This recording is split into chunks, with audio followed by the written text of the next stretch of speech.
Ooh,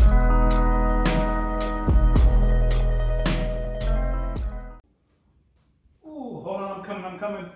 What's up, everyone? How you guys doing today? Hope you're having a lovely day out there, wherever you are. Listen, there's a few questions here. One wondering, why am I in a different room?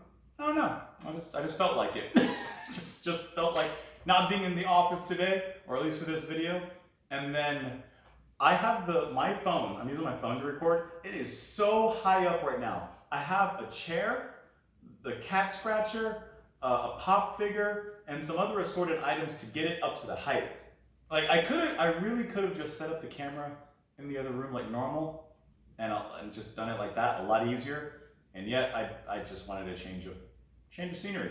Anyways, so today I went over to Park Avenue CDs, which here in Orlando is probably one of the most well-known, probably the premier vinyl shop, music shop, records, everything over there. So I went over there and I grabbed a few vinyls, a few records, and I just figured I'd make a video and show you guys my haul, show you what I wanted, what I was working with. Now, I couldn't find everything that I had wanted, but I did find some decent things so there. So yeah, just to give you guys a little bit of insight into what I look for. And I know that there's another channel out there that does like what's in my bag, or like a record haul, and they do it from like, of course, more well-known musicians and bands. I just figured I'd kind of do it for you guys. This isn't even like a fancy video or anything. But all right, so I don't even remember the order. I'm just pulling it right out of the bag. The first record coming out is going to be Massive Attack with Mezzanine, however you pronounce it. This is one of my favorite albums ever. Matter of fact, all the albums that I bought, I guess it should be obvious, but are my favorites in some regard. This album is, of course, one of the hallmarks of trip hop. Probably the biggest album that is known in the genre. And it's a classic. It's fantastic. It's a perfect record. It's one you can put on in a mood.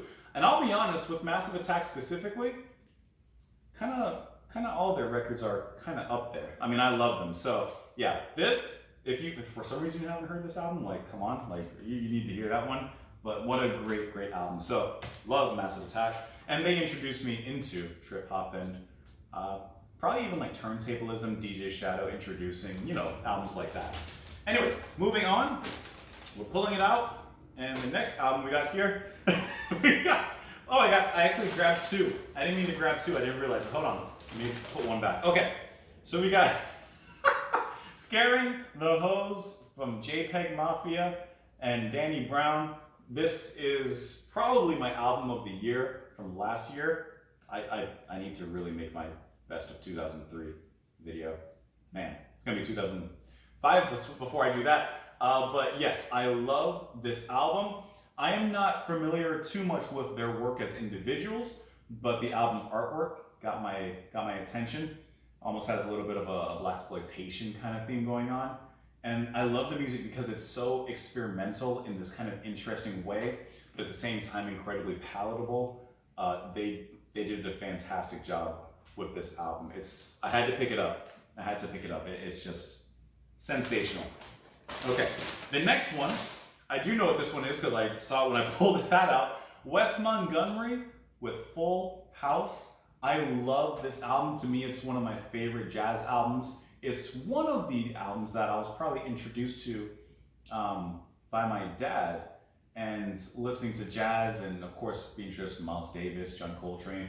But before listening to this, I had never heard of Wes Montgomery. So I had listened to this, of course, a long time ago.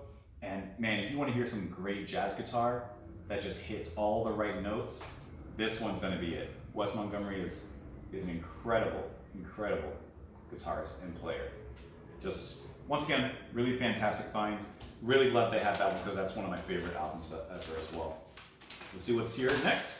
Okay, and then we have a more recent release, actually this year, with Chelsea Wolfe. We have She Reaches Out to She Reaches Out to She. This is, as of right now, going to be my album of 2024. There's, of course, plenty of time left in the year, plenty of days ahead, but Chelsea Wolfe has, once again, impressed, reinvented herself. I'm a very big fan of Abyss from Chelsea Wolfe. Probably my favorite album before hearing this one from her. And I like how we still have a doom metal, doom kind of sound in here, but now it's traded in a lot, not all of course, but a lot of the heaviness and that more rock mentality for something more beat driven, electronic driven. There's a deep trip hop influence in here, kind of weaving itself around the darkness. I would even say that portions of this album sound to me like Massive Attack, but on their album 100th Window, which I think is an incredibly underrated album from the band. And some of the mood in here sparks that particular light. But once again, Chelsea has just progressed and reinvented herself, and this is a fantastic album. A dark listen, but a darkly sweet listen. Just absolutely wonderful with Chelsea Wolfe. And I think we have probably 3 or 4 more, I want to say. I didn't really count how many records I got, but I want to say it was like 8 or 9. Oh, a butterfly just landed outside. All right, next we have MF Doom and Madlib for their once again very well known hallmark of an album, Hip Hop Legacy with Madvillainy. I heard this album when it first came out. I want to say it's probably 2007, 8. I don't know, somewhere in there. I'm thinking. From the intro, yeah, it was nice, but from the first notes of accordion, of which an accordion is sampled, I was in. This was a nightly album for me. Just the soft beats, the always interesting samples mixed with so many different things. There's a kind of jazz influence in here. I mean, as you can see from a lot of the albums I've chosen, I love nighttime. Like, nighttime is the right time for music. And this is an incredible album, of course. The beats from Madlib and then MF Doom doing his thing. This is, once again, a classic. There's a lot of classics that I picked up because I wanted to have them. You know, these are records that I've loved for a long time, but I wanted to finally have them in my collection. Now, moving on, we have A Tribe Called Quest with Midnight Marauders. A lot of people will probably say that, what's their other album? Low End Theory is their best. And while it's really good, Midnight Marauders is my favorite Tribe album, period. There's no doubt about it. This to me is like their pinnacle. This is where they set up shop and sold you something. This is just such a cool album, and with great artwork as well. The band and the group like always has like a little bit of a sense of humor in their lyrics as well, while at the same time, you know, being activist in many ways, but being personal. Like, there's just a lot to their music. The beats are of course very jazzy. Just a really great all-around record there with Midnight Marauders. How many do I have left? 2 more are in here. 2 more. Pull up this one. What do you got here? Flower Boy, Tyler, the Creator.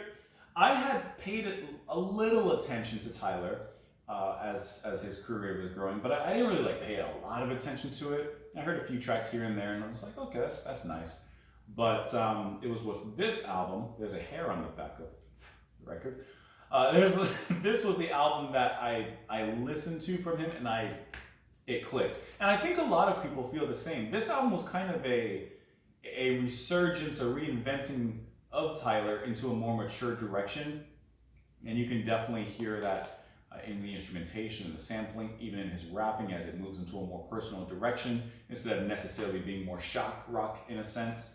But yeah, this is the album, in my opinion, and for me at least, that Tyler cemented himself as of right now, my favorite rapper. So Tyler, the Creator with Flower Boy.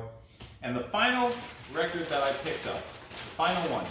You know what's funny? Like, this was done hours ago. Like, I woke up really early in the morning. I went to the shop, spent time there. I probably spent like 2 hours there, shopped, looked around, and then I went to the hospital. And then like it's 4 o'clock in the afternoon right now, and I bought these like at like 10:30 I got there. So it's been a while. So I've kind of forgotten about that. The final album here, Wet Leg's album. This is a very cool album as well. This one didn't come out last year. I don't believe it came out the year before. Did it? Now I can't remember if it was 23 or 22. But either way, it also making my list very easily. I think that they are just such a fun band. I love their lyrics. Their kind of dry sense of humor and wit. The instrumentation is just fun and snappy. their vocals are kind of numb and lackadaisical, don't really care. We're just kind of going with the flow of it. I just really like their whole vibe.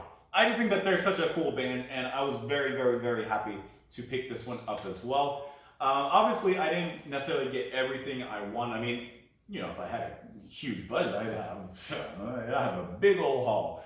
I couldn't find any David Sylvian records that I wanted. I was really looking for Secrets, or at least Gone to Earth or Brilliant Trees, but I just found some of the compilation stuff like Sleepwalkers and some of the later albums like Manophone and Blemish, which those are fine for what they are, but they're not my favorites. And I'm not into having just albums just to have them. I want them to serve a purpose of sorts. So this was an incredible haul. I'm so happy I found some of these because I wasn't expecting a lot of these, but I'm very, very happy with that. So yeah, I just wanted to share my haul with you guys. And yeah, that's the video. I'm gonna go over and turn that thing off. Thanks for watching, guys. See you later.